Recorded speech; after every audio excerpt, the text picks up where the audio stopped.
Okay.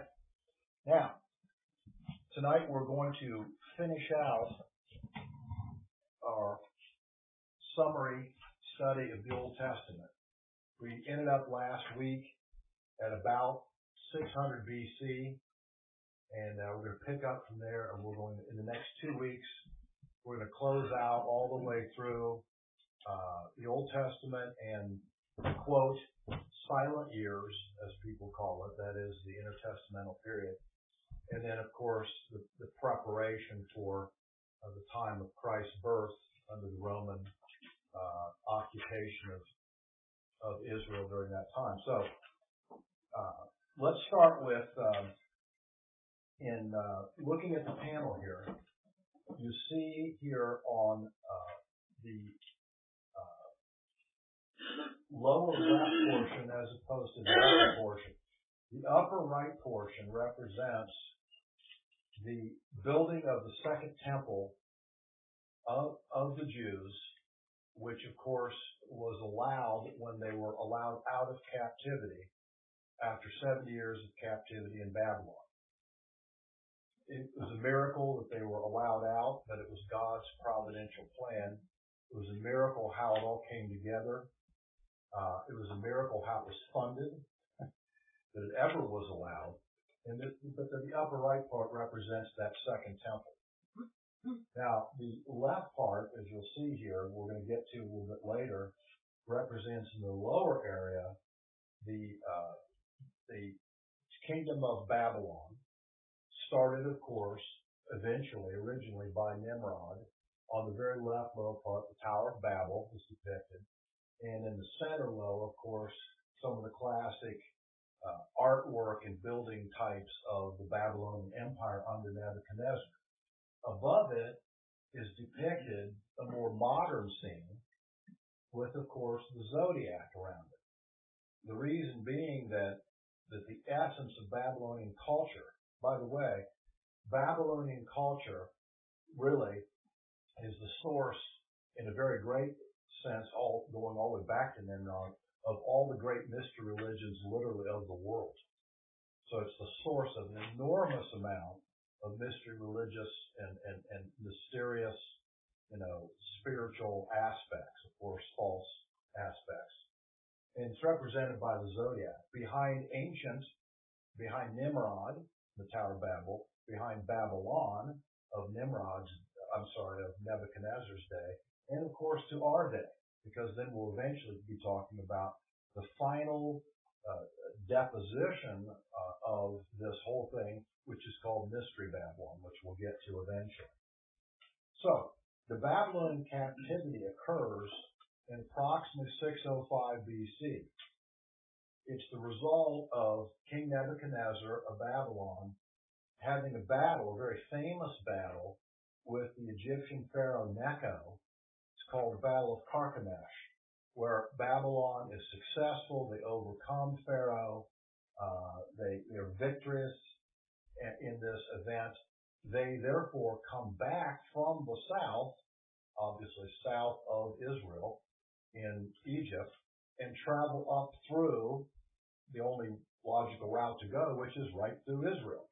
In the process, Nebuchadnezzar decides to lay siege to Jerusalem, which he does. They conquer the city after laying siege to it, and he starts a wave or a period of 3 deportations. They occur at different times. The first deportation is in 605 BC. The strategy of Babylon was, when they conquered a place, was not to kill everyone, but rather to take the elite, the educated, the prosperous, the skilled, and bring them into Babylonian service. And so they took various peoples. This was the reason why the young man Daniel and his friends were taken to Babylon. And they end up as very young men, probably 14, 15 years old, being put in the king's service in Babylon. And you can read this especially in the first chapter of the book of Daniel, if you care to. Now, the book of Daniel contains arguably, or unarguably, however you want to put it, I guess, some of the greatest prophecies in the Old Testament. And they're extremely important, and particularly for our study, because if we don't understand the Daniel 2 and the Daniel 9 prophecies especially, you really do not understand many of the things that go on in the book of Revelation, because they're really the fulfillment, the consummation of things that are taught in these two prophecies. And I was thinking this week as I was looking at this, in the couple of years we've met, we've never studied them. So this is a prime time to do it, since we're in the book of Daniel right now. So that's what we'll take tonight. We'll get through, I think, undoubtedly, the Daniel 2 prophecy, and then we'll start into the Daniel 9 prophecy. They're two very different prophecies. One is very kind of qualitative in its nature. It's about these broad events that will occur historically from Daniel's time on, where Daniel 9 prophecy is a fascinating prophecy because it's one of the prophecies that is quantitative. And you'll see, hopefully, here how quantitative it actually is. I think, in other words, it's numerical. It is counted to the day. Okay? So we'll go through it step by step.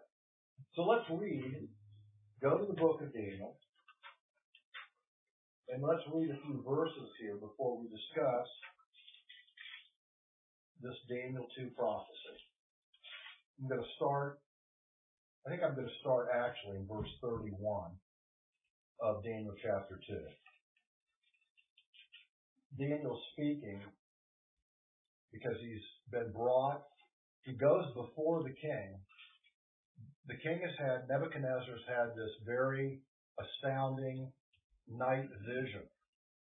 And he does a very interesting thing, which makes his advisors not very happy. When he tells them he's had this dream, he doesn't tell them the dream. He tells them he's had a dream, and he says, you need to give me the dream and the interpretation of the dream, or else you're dead. That's nice. So they are a bit, bemused, obviously, by this. And, of course, they're all getting ready to, put their last will and testament down, because nobody knows, obviously. So Daniel hears of this, and he goes to, I think it's Arioch, one of the chief guards, chief leaders, and he says, look, give me an opportunity to go to Nebuchadnezzar and speak to him. So he starts to pray to the Lord for the dream and the interpretation of it. So in verse 31, he says, you, O king, were looking, behold, there was a single great statue. That statue, which was large and of extraordinary splendor, was standing in front of you, and its appearance was awesome. The head of that statue was made of fine gold, its breast and its arms of silver, its belly and its thighs of bronze, its legs of iron, its feet partly of iron and partly of clay. You continued looking until a stone was cut out without hands, and it struck the statue on its feet of iron and clay and crushed them. Then the iron and the clay and the bronze and the silver and the gold were crushed all at the same time and became like chaff from the summer threshing floors, and the wind carried them away so that not a trace of them was found. But the stone that struck the statue became a great mountain and filled the whole earth. This was the dream. Now we shall tell its interpretation before the king. You, O king, are the King of kings, to whom the God of heaven has given the kingdom, the power, the strength, and the glory. And wherever the sons of men dwell, or the beasts of the field, or the birds of the sky, he has given them into your hand, and he has caused you to rule over them all. You are the head of gold. And after you there will arise another kingdom inferior to you, then another third kingdom of bronze, which will rule over all the earth. Then there will be a fourth kingdom as strong as iron, inasmuch as iron crushes and shatters all things, so, like iron that breaks into pieces, it will crush and break all these into pieces. And in that you saw the feet and the toes, partly of potter's clay and partly of iron. It will be a divided kingdom, but it will have in it the toughness of iron, inasmuch as you saw the iron mixed with common clay. And as the toes of the feet were partly of iron and partly of pottery, so some of the kingdom will be strong and part of it will be brittle. And in that you saw the iron mixed with common clay. They will combine with one another in the seed of men, but they will not adhere to one another, even as iron does not combine with pottery. And in the days of those kings, the God of heaven will set up a kingdom which will never be destroyed, and that kingdom will not be left for another people. It will crush and put to an end all these kingdoms, but it itself shall endure forever. Inasmuch as you saw that a stone was cut out of the mountain without hands, and that it crushed the iron, the bronze, the clay, the silver, the gold, the great God has made known to the king what will take place in the future, so that the dream is true and its interpretation is trustworthy. Now, can you turn on the picture of the statue there? I picked out a picture of the statue that I thought was reasonably good, and I want you to look at it here.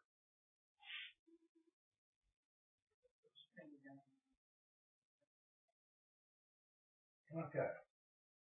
It's on the screen now. And I like the way it's depicted because I think it puts a lot of factors into this that are good. You see the obvious, obviously the gold head, which is Babylon, as we can see the kingdom mentioned here and also in Daniel 7:4. We see these silver arms and shoulders, which depict the Medo-Persian Empire, which of course conquers in a very interesting and very rapid way the Babylonian kingdom. You remember, they actually find a way to divert water out of the Euphrates River, and of course literally the king's palace and large government buildings are literally all built on top of the river, more or less. They're able to march their army right down there, and literally in a night they take over the entire Babylonian Empire. Almost bloodless revolution. It's remarkable. And yet they were certainly militarily not stronger. If it had been a battlefield dispute, probably the Medo-Persians would have lost. But of course, it was ordained that it would be this way. The third, of course, empire that finally takes over the Medo-Persian Empire is Greece. And if you'll notice here, it makes this very interesting prediction where it talks about Greece. It says that it, verse 39, will rule over the whole earth. It doesn't say that about the others. The Greek kingdom was literally almost known to that part of the world worldwide. It stretched all the way to obviously Western Greece and even somewhat beyond that into the Mediterranean islands. And of course, Alexander, in an amazingly short period of time, literally conquered all the way to India. Nobody had conquered that much land before. Particularly, we were talking about on horseback, marching troops. He literally was at war for like a decade, okay, and conquered all of it. Of course, it split into four parts at his death. Those four parts being his four generals. The two most famous of those were Ptolemy and the Seleucid ones.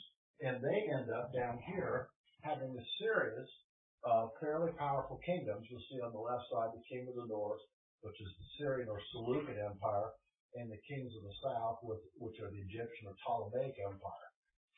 They, for hundreds of years, have various kings, they have various wars, and eventually, of course,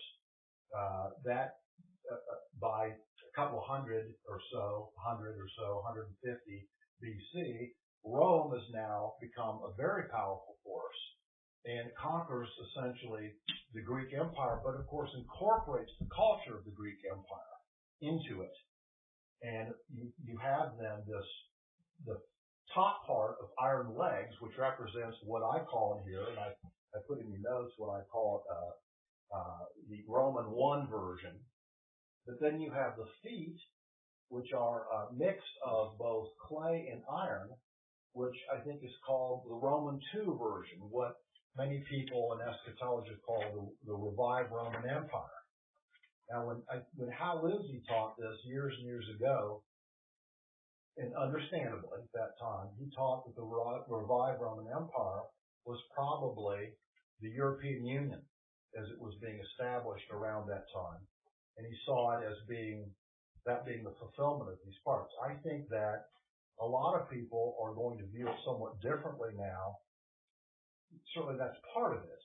But we know that the Roman Empire eventually went into an eastern and western part. The western part never was truly conquered in that sense. Okay?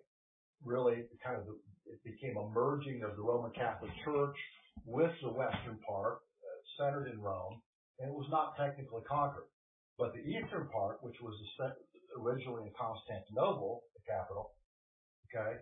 By the way, you know what Alexander made his capital as? Babylon. That was his capital. Does that tell you something prophetically? Now, so the eastern part, of course, does get essentially conquered, and who, starting in around 600, 650, starts to conquer? Which type of peoples?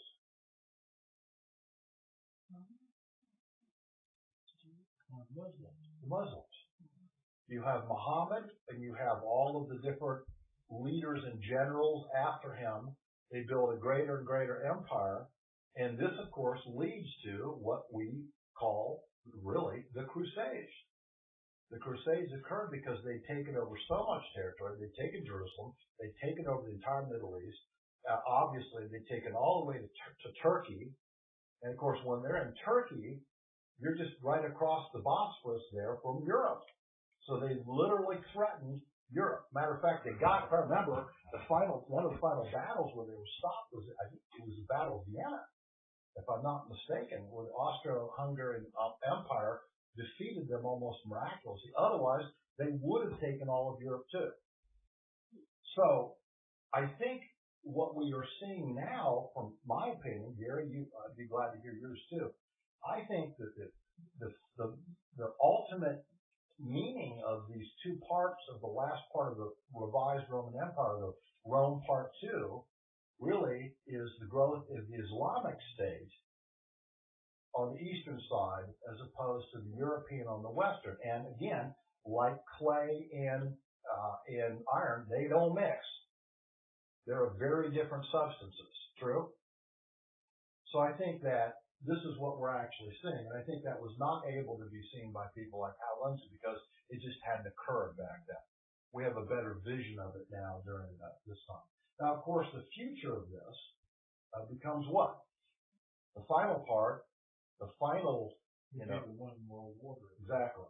Is Antichrist's future kingdom, which becomes what we'll talk about in the Revelation 17, Mystery Babylon, the one world system where all of this is put under a 10-region, worldwide, global system controlled ultimately by Antichrist. But it occurs in a very interesting way, which we'll talk a little bit about next week. We'll go into 17th chapter of Revelation. We'll talk about the woman, the whore, riding the beast and what that's all about. So, yes. Verse 44? Yes. What is that about? Which kingdom?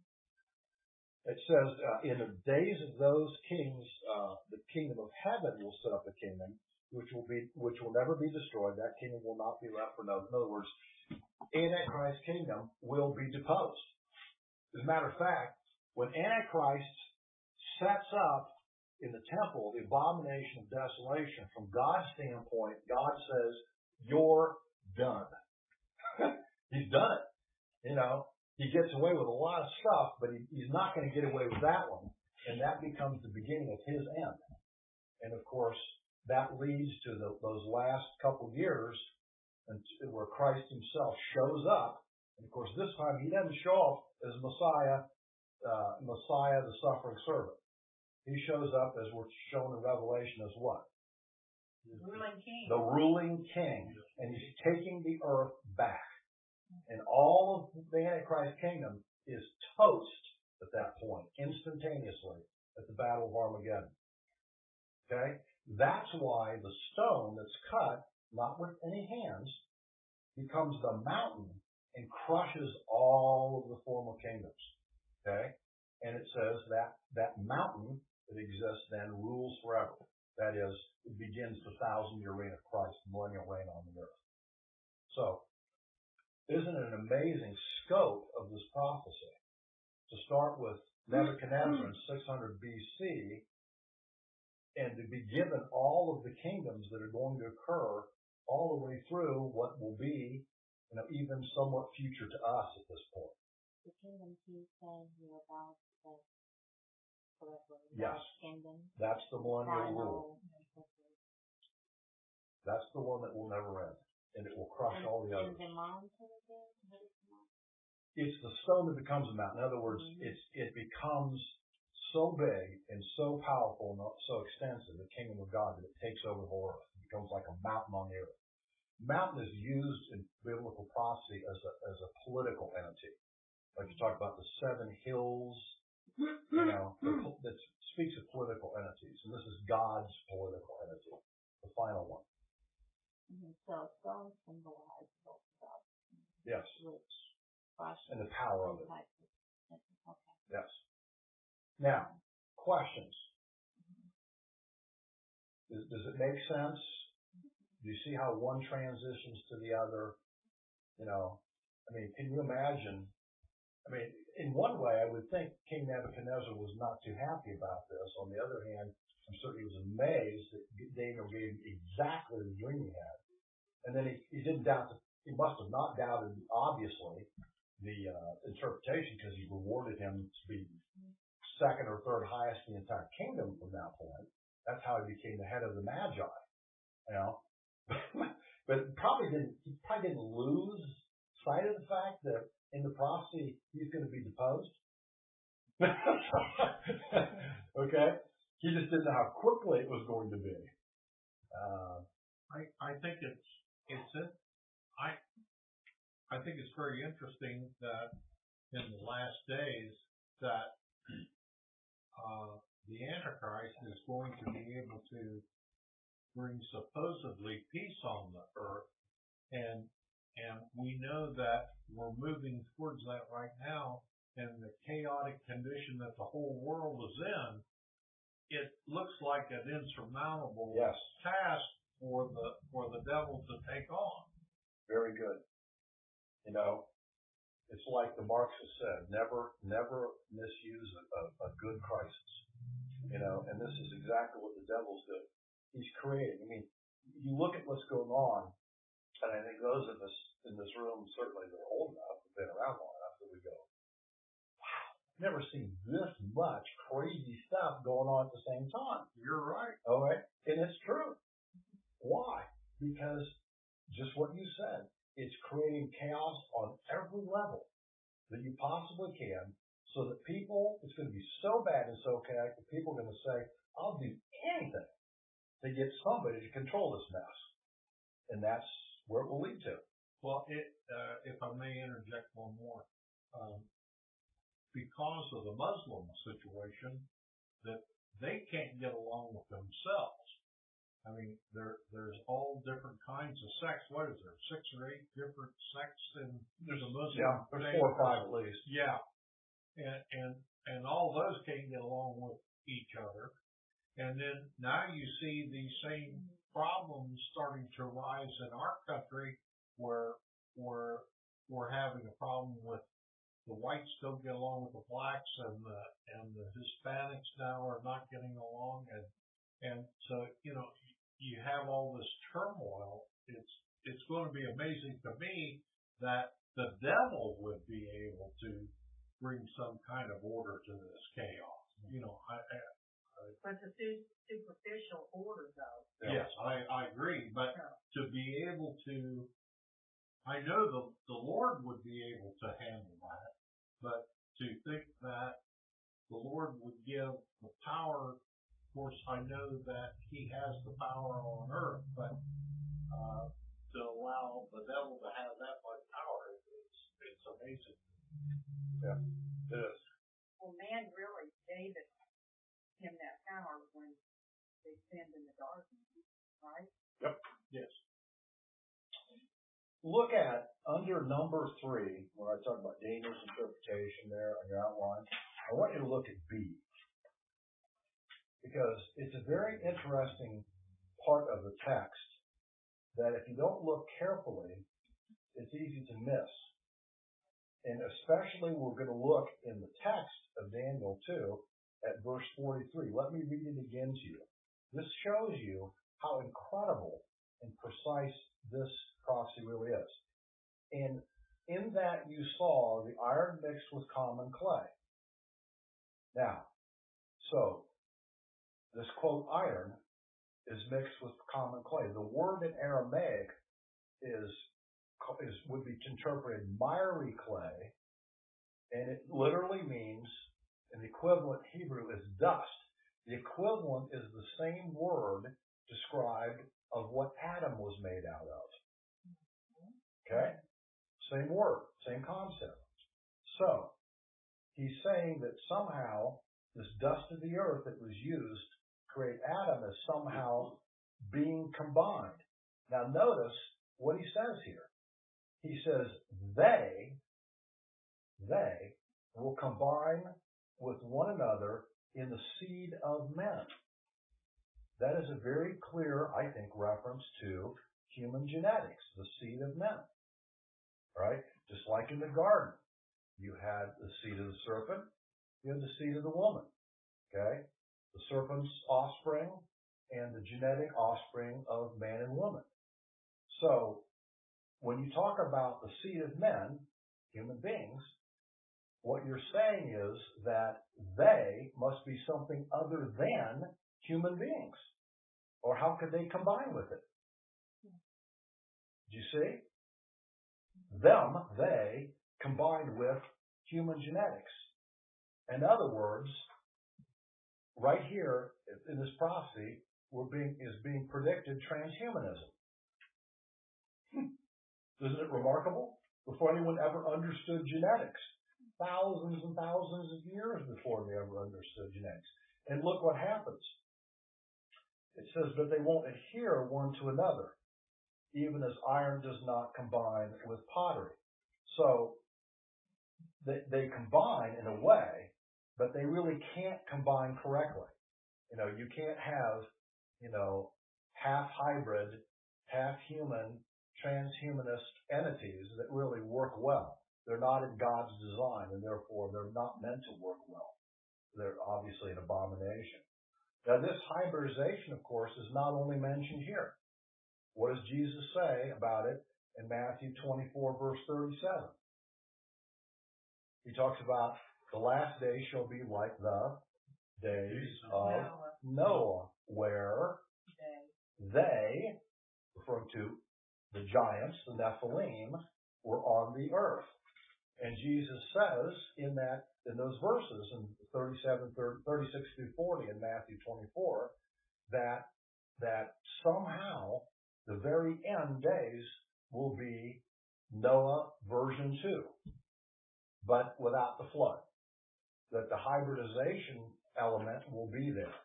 That it will occur again. So, we see the strategy of Satan in Genesis 6. We see the strategy continuing as we've gone through on our other outlines, and we even see it here in this very situation. The ultimate manifestation of the seed combined, the human seed combined with them, the ultimate manifestation of that is the person of the Antichrist. He is the ultimate, I believe you'll find, he's going to be the ultimate hybrid. He will not be a regular human being. That's just like what Mike was talking about a while ago, how they have so much power. Yes. That you were referring to. Well, you think about it. If he's a fallen angel human hybrid, if that's what he is, which I believe there's a lot of suggestion that is, it makes sense to you why he and the false prophet are able to do such unbelievable things. Because they have fallen angelic power to do them. They're not humans. You know? That's what I was thinking. Yeah. So, it's interesting also that if you turn back to Daniel 11, we see another confirmation of this. Turn back a few chapters to Daniel 11, and there's this one other kind of enigmatic thing that's said here in Daniel 11, verse 37, and it's said about Antichrist. It's clearly a discussion of Antichrist.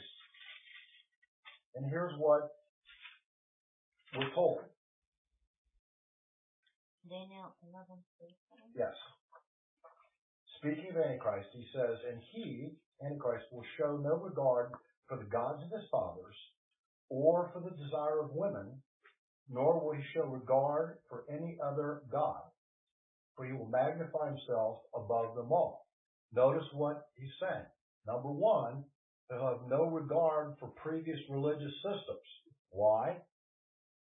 He will be the system. Because he will be the system. He will be, in his mind, God on earth to be worshipped by humanity. So all the previous false religions are done at that point because he says, I'm finally here and you all are worshiping me. I am it.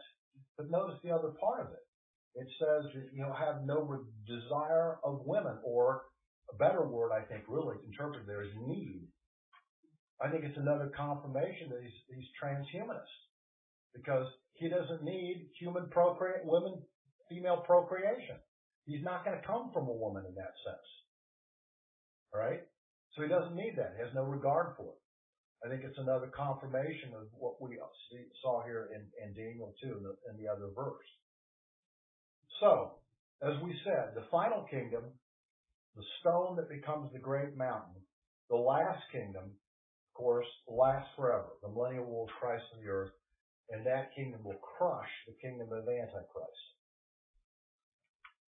Questions? Comments?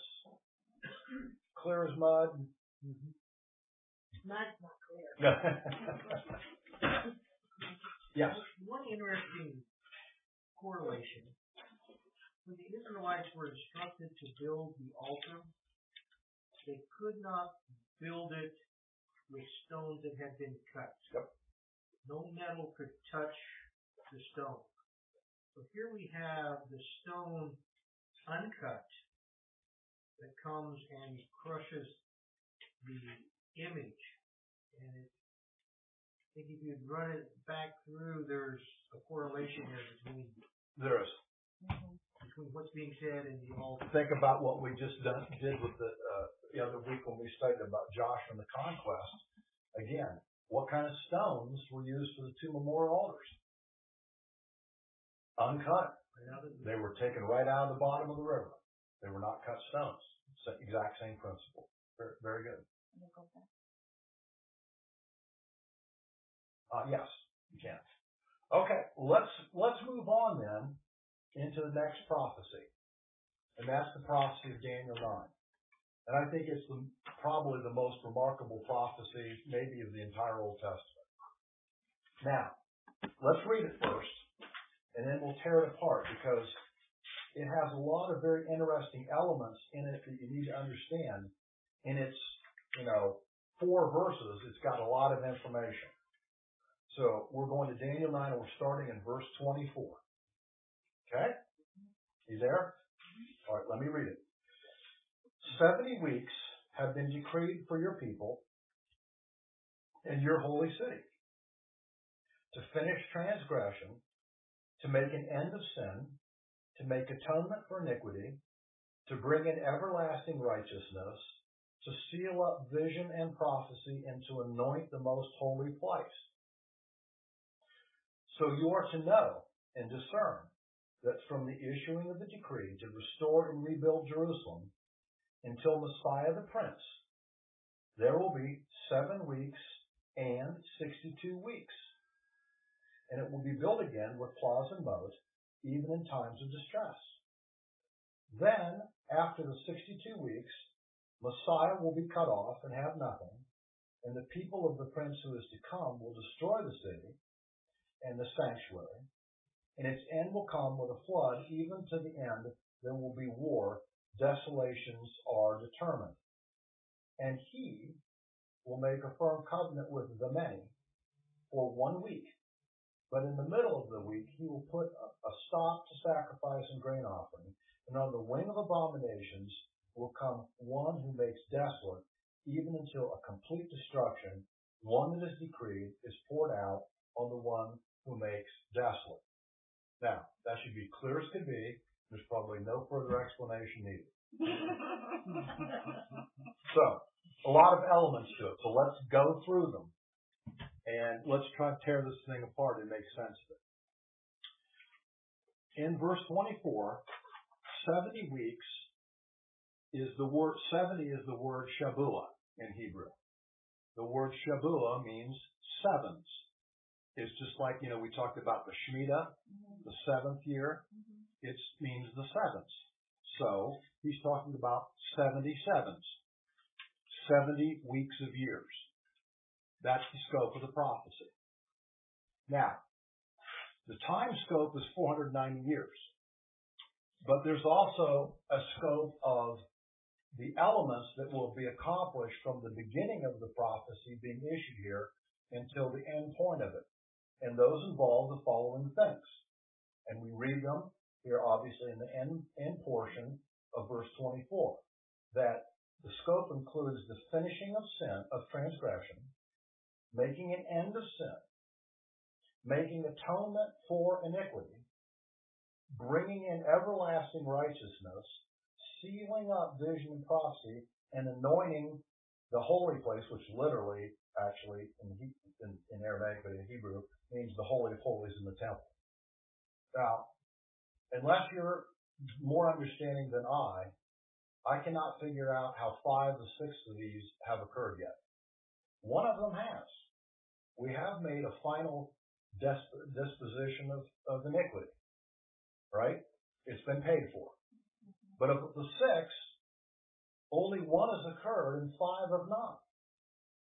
Therefore, if somebody, again, excuse my dig at, but if someone from the preterist viewpoint, theologically, says, well, it was all done by 70 AD, I'm going to go, how did they finish transgression? How did they make a total end to sin? What is it about bringing in everlasting righteousness? I mean, there's no more vision or prophecy ever been issued, and the holy place has been anointed, except it doesn't exist yet. That's going to be a problem. Yeah. So, you can see as an example that the scope of this has to be a scope that's even future to our time yet. That the conclusion has not concluded. Does that make sense? Mm-hmm. So only one of those 6 elements has actually been accomplished, and the other 5 are still to be accomplished. Still in the future. Now, let's talk about the sabbatical year.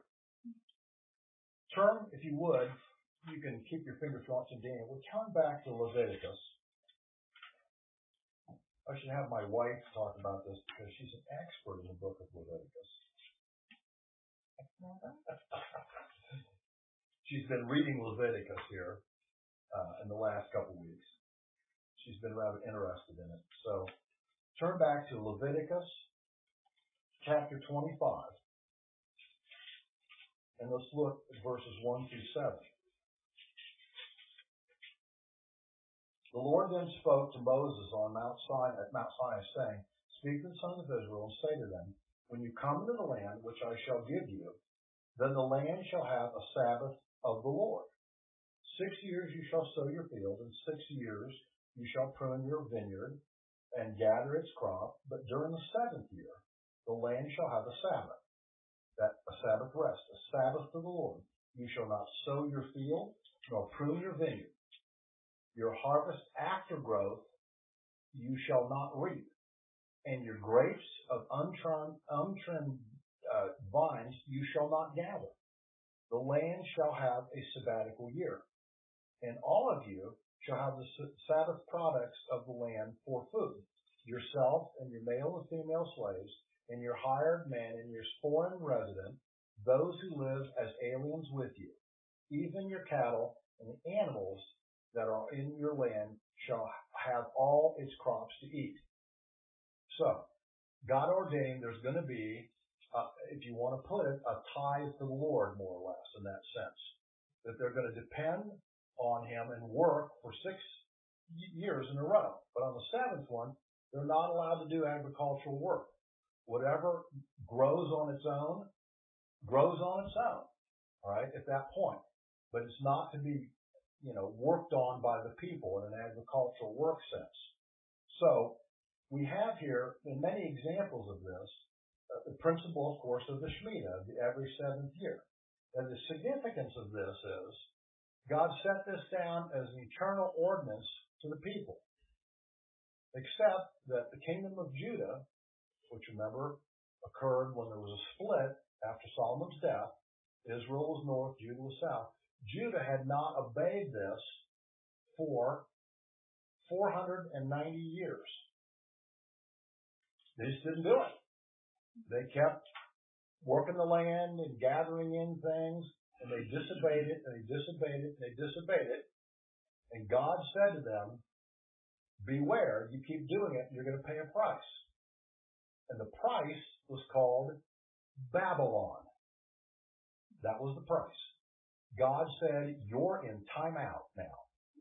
And He deports a large number of them in 3 different ways and takes them to Babylon. And interestingly enough, Jeremiah tells us, I think it's in Jeremiah 25, I didn't write it down, but he says, the Lord gives him this prophecy and says, they're going to be there for 70 years. Way before it happened, actually. So they're deported in several ways, and a large number of them end up in Babylon. They're in time out for 7 years. They're paying for the Sabbath of the land as a result. Now, this is, of course, is 77s again. The Shabuim, or the Shabuah. Now, notice it says that there will be 7 weeks of years, 7 times 7, 49 years, plus 62 weeks of years. 62 weeks of years, as I did the math here, is 434 years. So you add those together, 62 weeks of years and 7 weeks of years, and you have 69 weeks of years, which is equal to 483 years. Correct? Mm-hmm. So, from the time of a decree, whenever that decree starts, it says in the verse, back to Daniel, here chapter 9. Whenever that decree starts, there's going to be counted off 483 years. And then look what's going to happen. Let's go back to the book of Daniel again.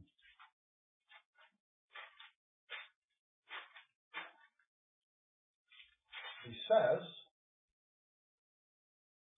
so verse 25, so you are to know and discern that from the issuing of a decree to restore and rebuild Jerusalem until Messiah the Prince, there shall be 7 weeks of years and 62 weeks of years.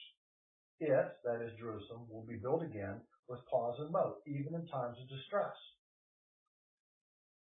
So Daniel is being given a prophecy that's going to tell the Jews when the Prince Messiah will occur. That's why Jesus said, when they talked to him, he said, you should have known about my coming. Because they were given this prophecy. If they had just but counted, they would have known exactly who he was. So no one actually bothered about doing some math? No, they didn't. They got distracted by everything else and never sat down. And all of these decrees and all of this information was public records. I want to show you how public it was. Right? So, we have 4 options of decrees here. And we got to figure out, well, which one is it? It's pretty important which one because that starts the time clock. Whenever that one happens, then the time clock of 483 years begins. Right? That's what the prophecy says. So we got 4 options. First option could be Cyrus's decree as seen in Ezra chapter 1. Why don't you turn back to Ezra I want you to look at this. It's absolutely amazing that God put in our Bible all of these historical records, and that the history of these events is actually recorded in the Bible itself. It's in other histories too, but certainly it's in the Bible's history. So you'll look at Ezra chapter 1, verses 2 through 4. What is Ezra is just before the book of Nehemiah, and it's just after 2nd Chronicles. So 1 Kings, 2nd Kings, 1st Chronicles, 2nd Chronicles, and then the next one is Ezra. Okay? So Ezra chapter 1, starting verse 2. Thus says Cyrus, king of Persia, the Lord, the God of heaven, has given me all the kingdoms of the earth, and he has appointed me to build him a house in Jerusalem, which is in Judah. Whoever there is among you, and all the people, may his God be with him. Let him go up to Jerusalem, which is in Judah, and rebuild the house of the Lord, the God of Israel. He is the God who is in Jerusalem.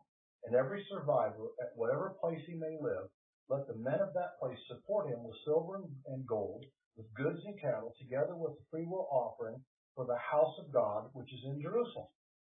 This is the first decree mentioned about them being able to go back. But notice, it includes only the rebuilding of the temple. So it does not include other aspects.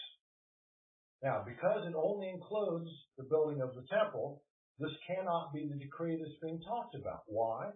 Because back in Daniel, what does it give the scope of the decree? It says that the temple would be rebuilt, but it says the walls of Jerusalem and even the moat, which is the defensive ditch barrier, will also be rebuilt. This decree did not include that. Therefore, this couldn't be the decree we're looking at. There is one thing that's particularly amazing, though, about this decree. If you look in Isaiah 45, verse 1, tell you what, you don't have to turn here, but I'm going to turn there. I'm going to read it to you. I want to read you this verse. Isaiah 45, 1. Thus says the Lord to Cyrus, his anointed, whom I have taken by the right hand to subdue nations before him, and to loose the loins of the kings, to open doors before him, so that the gates will not be shut. And then he goes on and talks about this. He addresses Cyrus. Do you know when this prediction occurred? Isaiah's prediction occurred? It was around 700 BC. 680 to 700 BC. Okay? So he announces Cyrus will be my redeemer. He will do this amazing thing for Judah. The thing that's interesting is, when did it occur? Well, it occurred in approximately 480 or so BC, which means Cyrus was predicted 150 years before he was born. He's named 150 years before he existed. That's kind of interesting, isn't it? Okay. It's a very interesting aspect here. So this could not be the decree that we're talking about. So let's go to the second decree. Go back to, or I'll go back, if you're still in Ezra here. The second decree is found in Ezra 6. You turn over to Ezra 6. Decree is an edict, is a document that says, I, king, say. Okay? And the Persians were... A decree is an edict. It is a document issued by the king. Why For ruling. Yes, because we're looking for a decree in Daniel 9:25. It says from the issuing of the decree. So we're looking and trying to find which decree starts this time clock. There's 4 options here, right?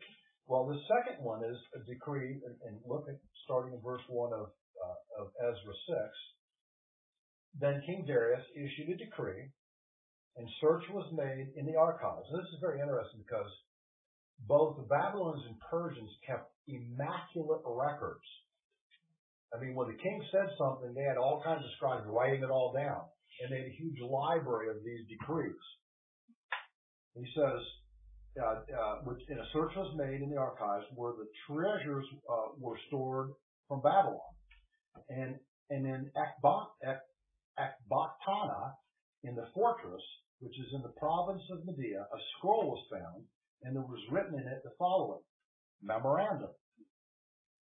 In the first year of King Cyrus, Cyrus the king issued a decree concerning the house of God at Jerusalem. Let the temple, the place where the sacrifices are offered, be rebuilt, and let its foundation be retained, its height being 60 cubits, and its width 60 cubits, with 3 layers of huge stones and 1 layer of timbers. Let the cost be paid for by the royal treasury. So you go on. So again, here's a decree. How does anyone to write? Writing's been around for as long as, Somebody had to do it. 3,500 or 4,000, almost 4,000 BC. We have records that go back the Akkadian, Sumerian cultures. Writing has been sophisticated writings. Even Chinese, which were contemporary. The first emperors of China were at the same time, pretty much, as the Akkadians and Sumerians. They were paid. Yeah, right, exactly. Yeah, we have this bizarre concept taught by the evolutionists that everybody was a moron back then, and all of a sudden we became really smart. Of course, the opposite is actually quite true, but it's true. So, at any rate, we see here this one by Darius. But notice, it includes rebuilding the temple, but nothing else. So this can't be the decree either. So let's look at the third decree. Now we're going to go from Ezra to the next book, the book of Nehemiah. So you're leading us to the We point. You're leading us to the point got of Ezra 7. I'm sorry. 7, 11. I'm sorry. I jumped the gun there. Say it again, dear. I said you're leading us to the point that Daniel is saying about second coming. Exactly. Okay. So let's go. Yeah, to go to Ezra 7. I'm not going to read the whole thing, but again, this is by this Persian king called Artaxerxes. Okay, Artaxerxes I. And again, it goes through, and you can read it. He issues this decree, talks about the priests, the Levites, the temple, even allowing them a certain tax to rebuild it all. But it doesn't include rebuilding the walls of Jerusalem or the moat. And it makes sense it doesn't, because if you just conquer Judah, why are you going to want to build all their fortresses back against you? And you have to reconquer them again. I mean, it only makes logical sense if you're the conquering empire to do that. So, then we have this last one. It's also issued by King Artaxerxes. It was issued in 445 BC. We see it in the book of Nehemiah. Turn to the next book, to Nehemiah chapter 2.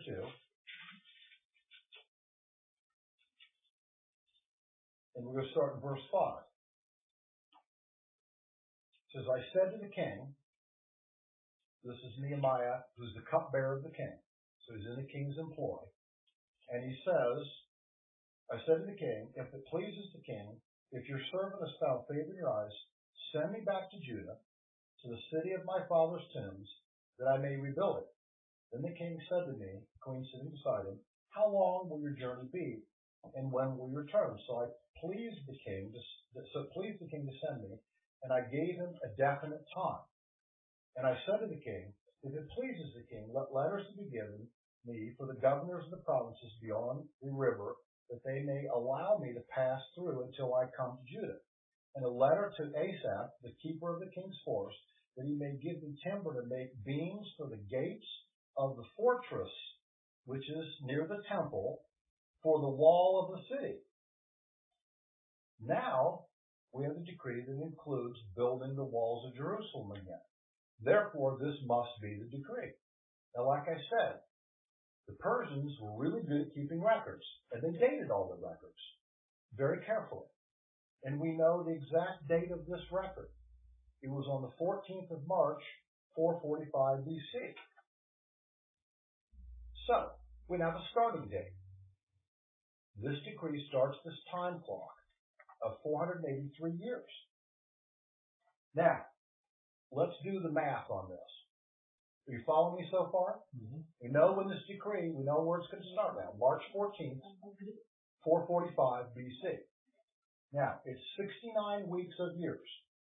That is 69 weeks of years times 7 years in 1 week of years, right? Times 360 days in a year. Why? Because most calendars at this point, and certainly the Jewish calendar, was a lunar calendar. And so it had approximately, I'm not going to get into technicality, but it had approximately 360 days to it. Okay? So if you multiply those three numbers, 69 times 7 times 360 days in a year, you come up with the total number of days it's going to be from the time of the decree, March 14th, 445, until Messiah shows up in Jerusalem. And that's 173,880 days until Mashiach Nagid, okay, that's in Hebrew, is declared king. We see that Messiah is to be declared. We see it in Zechariah chapter 9, verse 9, and we also see it in Psalm 118, 26. Why don't you turn near to Psalm 118 and let's look. Just keep going to the right here in your Bible where we are.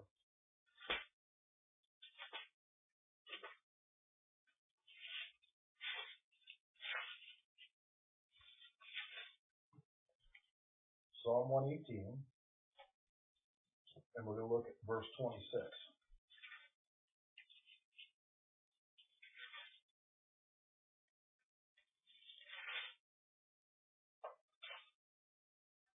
It's a very famous psalm.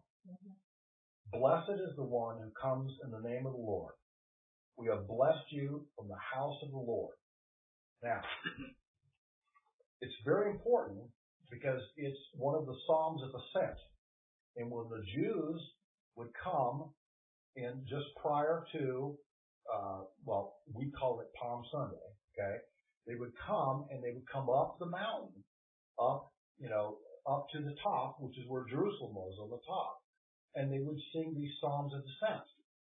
And one of the most famous in Psalm 18, where they say, blessed is the one who comes in the name of the Lord. It was an announcement of Messiah. Okay? In their tradition. Now, Palm Sunday, what we call Palm Sunday, that is the week before, approximately before Passover, happened to fall that year on April 6, 32 AD. Gary will be relieved that that day was not Friday. It was Wednesday. Okay? You can do from a perpetual calendar, you can figure out what days these fell on. Right? So, notice what happens. In Luke chapter 19, I'm going to read. I'm going to go to the New Testament. I'm going to read to you, because this is the account that occurs as Jesus is coming up to Jerusalem. The week before, several days before he's crucified, actually. Luke 19, and I'm going to read to you verse 38. Okay? And as he, start 37, as he was approaching near the descent of the Mount of Olives, the whole multitude of disciples began to praise God joyfully with a loud voice for all the miracles which they'd seen, saying, quote, blessed is the King who comes in the name of the Lord, peace in heaven and glory in the highest. What are they quoting? Psalm 118, verse 26. And some of the Pharisees said, in the multitude said to him, teacher, rebuke your disciples. Why? Why did the Pharisees say that? Because they were saying, they're calling you Messiah. Okay? They're calling you Messiah. This was a great blasphemy. There's another piece of that. This is Passover. They were bringing the lambs in. Yes. The priest would bring the lambs in. Remember, lambs are tied up at the door for 4 days and observed. So if they're bringing in the lambs, the people would be saying, preparing for Passover, blessed is the Lord, and all these kind of things. Now, the spotlight is not on the priest, it's on Jesus. Exactly. Who is the lamb for the sacrifice. Exactly. All the themes tie together. Notice what happens next, verse 40.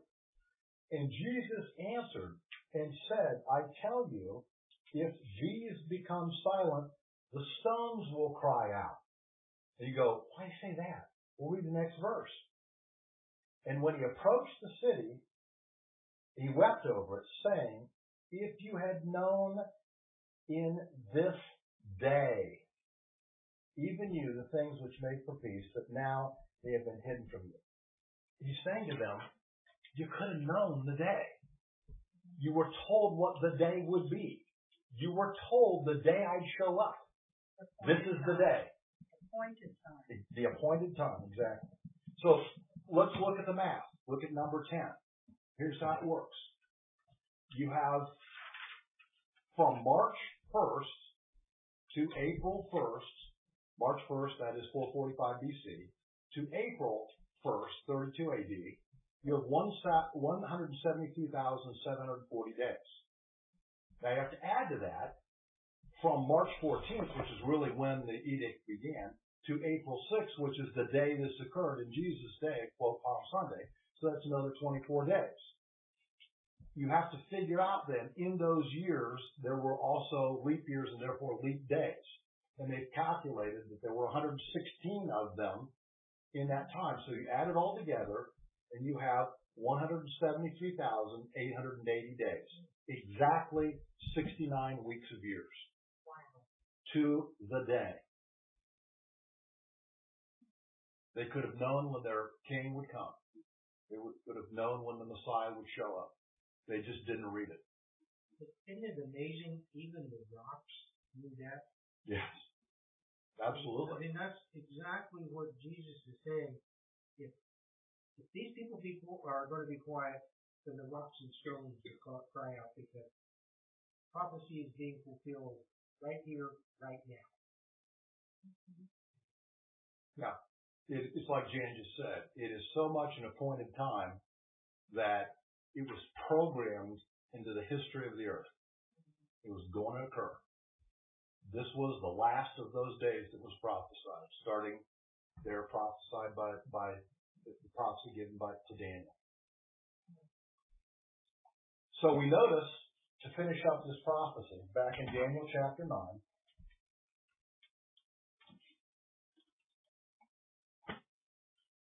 it says that the Messiah, after this occurs, and Messiah is revealed, it says that then, it says, verse 26 I'm talking about, then after the 62 weeks of years, Messiah will be cut off, which is an idiom which means to be killed. Must have been absolutely mind-blowing to the Jews as they tried to read this. Okay, finally, we know when Messiah is going to occur, and they die. That would make absolutely no sense to them whatsoever. Okay? But of course, it makes sense to us because we know there's two comings, not one. He'll be cut off and of nothing, and the people of the prince who is to come, that is, a strong ruler of the culture that is now ruling during that time, and who's ruling during this time? The Romans. Okay? In 68 AD, the Romans took over Jerusalem. 68 BC, sorry.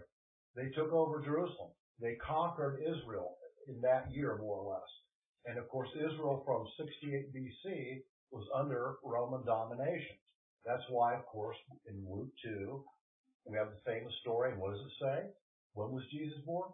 In this what year of Augustus Caesar? That's why it's dated that way, because that's the culture that it was being dealt with. That was the political system that they were under at that point. So this prince, this strong ruler, is going to do something. And of course, we know in history who he is. He's the son of Augustus, or Octavian. His name is Titus. He is sent with multiple legions to put down this rebellion that's occurring, this forever miserable situation from the Roman standpoint in Jerusalem. And it says that this prince will come, he'll destroy the city and the sanctuary. When did this occur? In 70 AD. Okay, they finally conquer Jerusalem after sieging it for over 3 years. They tear the temple apart, stone by stone, only leaving the part of the Temple Mount, which we call the Wailing Wall, the Western Wall. And it says,